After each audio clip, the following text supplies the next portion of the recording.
just very quickly, what I do, I'm a maintenance guy. I was in construction before. We did remodeling for a decade with this company. Eventually we moved on, and now I do maintenance for this water company. It's also a disaster relief company, and we also do wildland fires, etc. But basically, if there's no wildland fires, there's no emergency, I'm maintaining buildings and trailers, etc. So I'll even fabricate skids, and I even help fabricate Type 6 fire truck. And yeah, I work for a logistics company now. It's really fun. I get to do a lot of cool stuff, but in between the cool stuff, I do a lot of maintenance. And I want to grab something that I can get a lot of stuff done without having to go back to the truck. The company does provide me with tools, and in fact, they would have provided me with everything in here, but I just decided to buy it myself just because I like certain things, and if I don't, I want to change it up and stuff. And I want to show you my setup, and I want to show you what I want to add to the setup. Let's go. We'll start with the outside. I have a tape measure. This is a Stanley Fatmax 30 foot. Sometimes I carry a 16 foot, and sometimes I carry a 25-foot magnetic tip. I haven't decided which one's the best for this bag. I'm still figuring that out. Right now, I'm carrying the orange just because I think it looks good with the Veto Pro pack. I have a small torpedo level, what we call them. I have a set of Allen wrenches. I have a contactless voltage meter and laser. The laser helps out a lot. Other side, I got Teflon tape for all the plumbing stuff, black electrical tape and blue electrical tape. I got a Sharpie. It's an ink saw. I prefer Sharpies. I have a utility knife from Milwaukee. I have a lot of these. Lately, I've been carrying this one the most because it's made out of aluminum and you can carry an extra blade in it. Like I said, this bag is just to stop me from going to my truck, because in my truck I have a literal ton of tools. Milwaukee light, it's got a magnetic back and a magnetic back. Yeah, I guess. It's pretty strong. And it's got a lot of lumens. And then I got a chisel Sharpie Pro. I did a full review on this Sharpie and I enjoy it a lot. On the back, I got a pair of gloves, and I just hang it up on my Veto Pro pack like that. And I rarely use them anymore. It's just about, speed. I got zip ties. I got long zip ties, and I got short zip ties in there as well.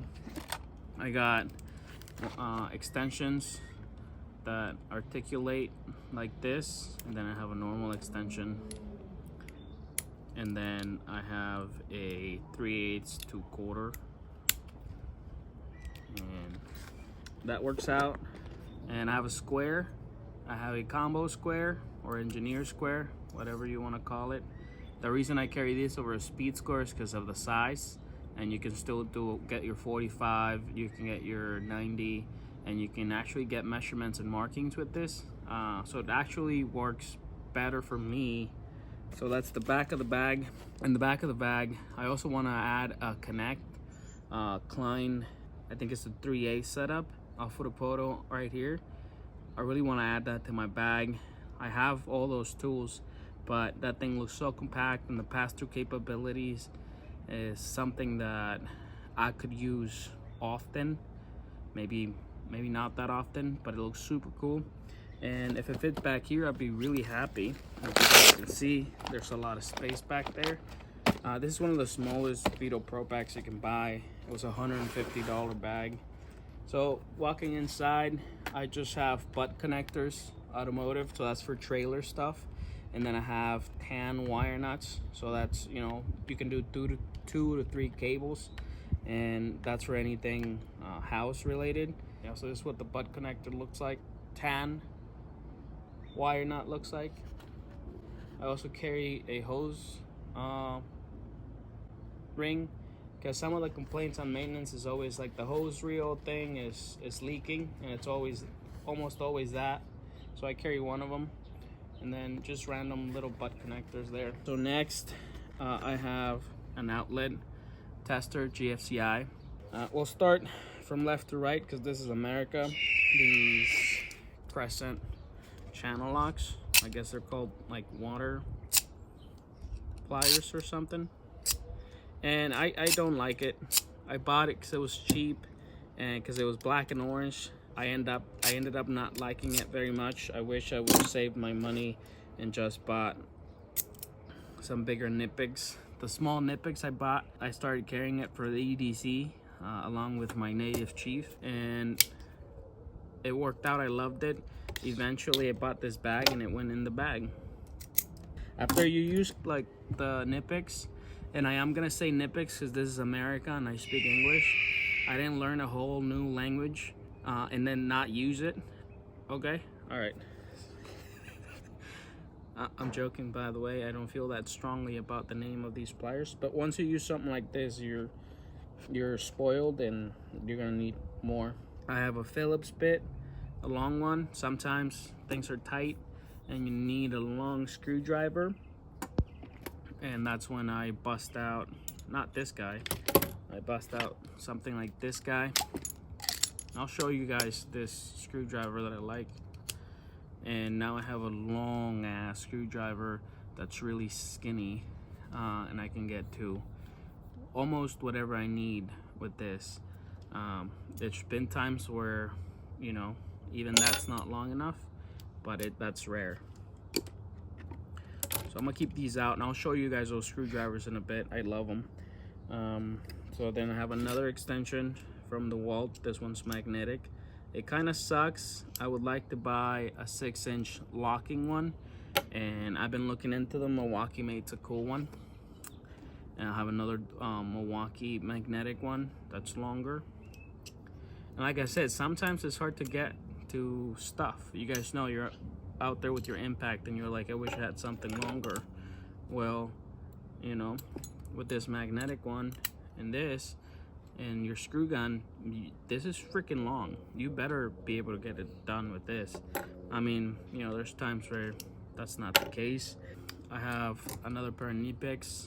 This is the part number on the handle.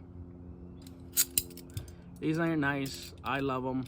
Another thing that I'm wanting to get is the Matco makes a really small crescent wrench. Sometimes you don't have enough space for these, even though they're very compact and they open up quite a bit. Sometimes there's not enough space for this handle, so I want those Matco. They're $62 for a little tiny crescent. And then I have the Milwaukee strippers. These are the most expensive strippers from Milwaukee, and I am 90% happy with them. If that continues to decline, I will buy the knipex, but if it stays at 90%, you know, 9 out of 10, then I'm just gonna keep these ones, because these ones are $30 and knipex sells his for like $55. So that's quite a big jump. With $25 you can buy another tool. But I get it, you know, the knipex ones are German made, you know, not from Taiwan. They're forged steel, you know, and I get it.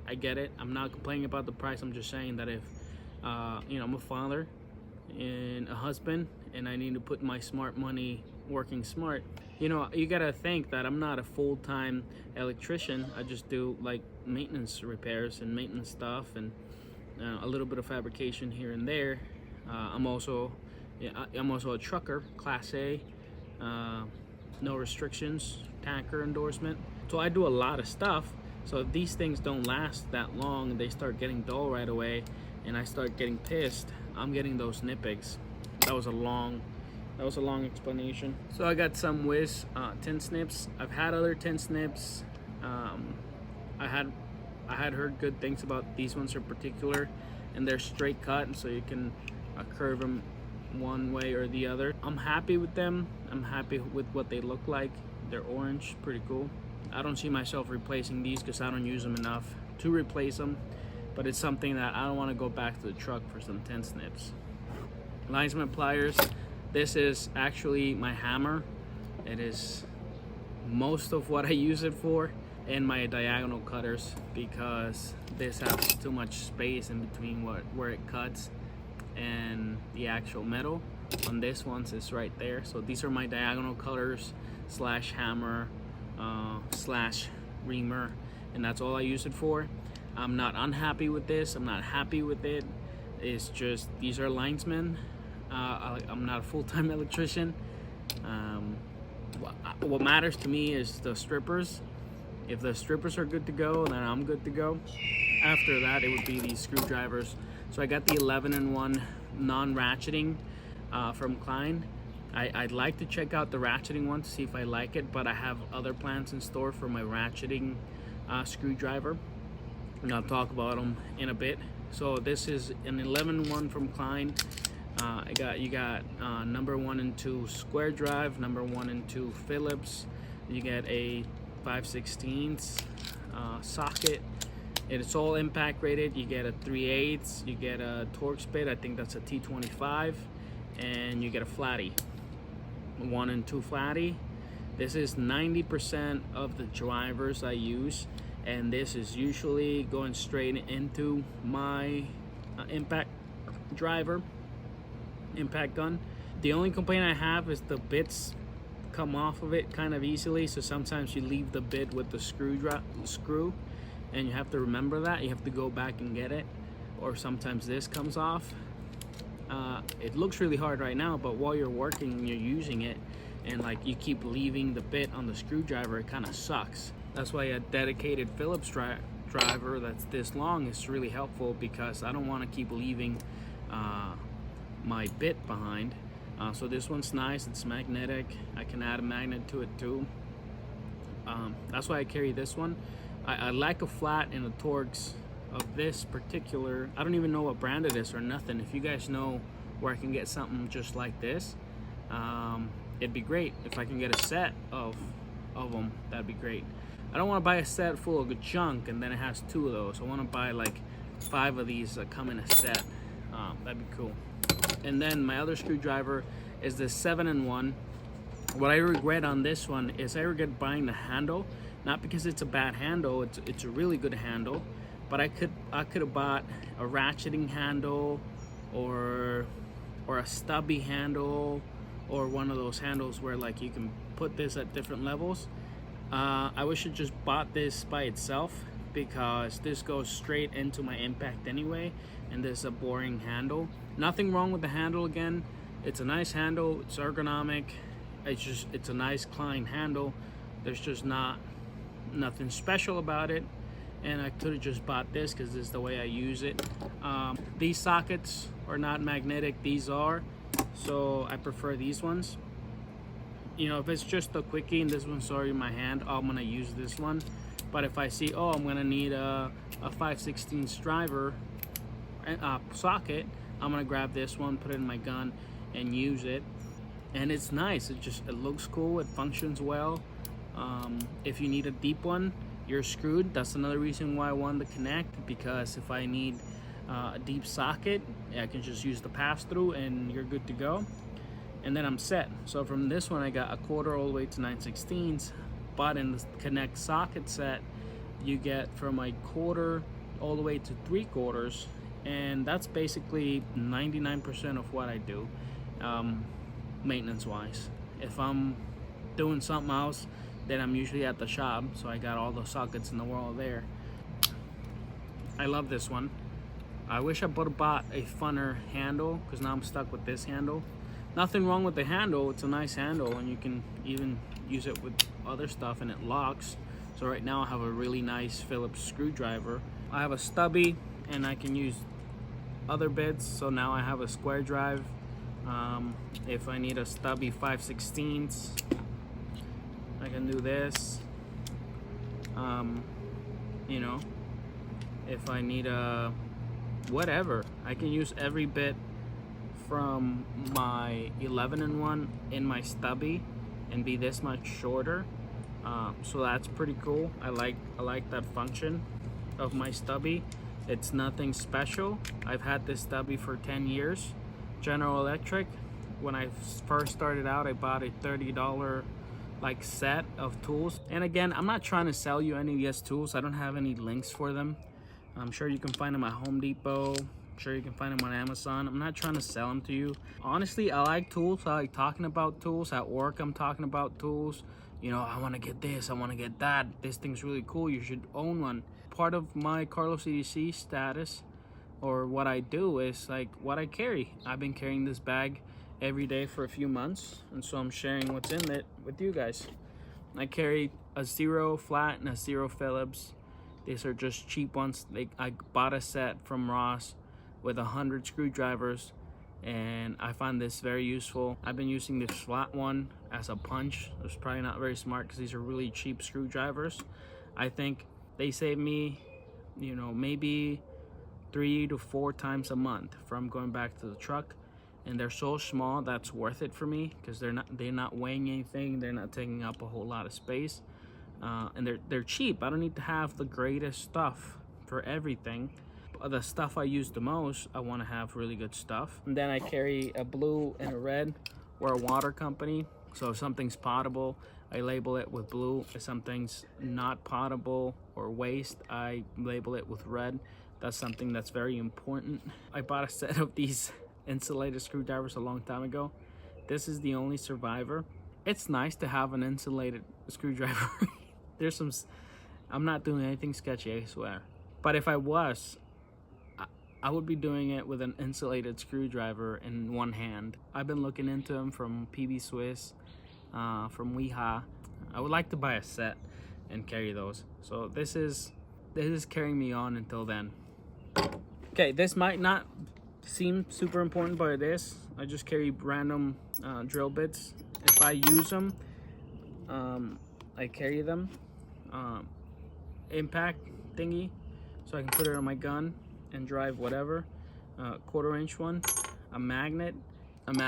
You can put this magnet on most bits and magnetize the bit so that the screw doesn't fall off. I like it. Makita makes it and came in a set I bought a long time ago.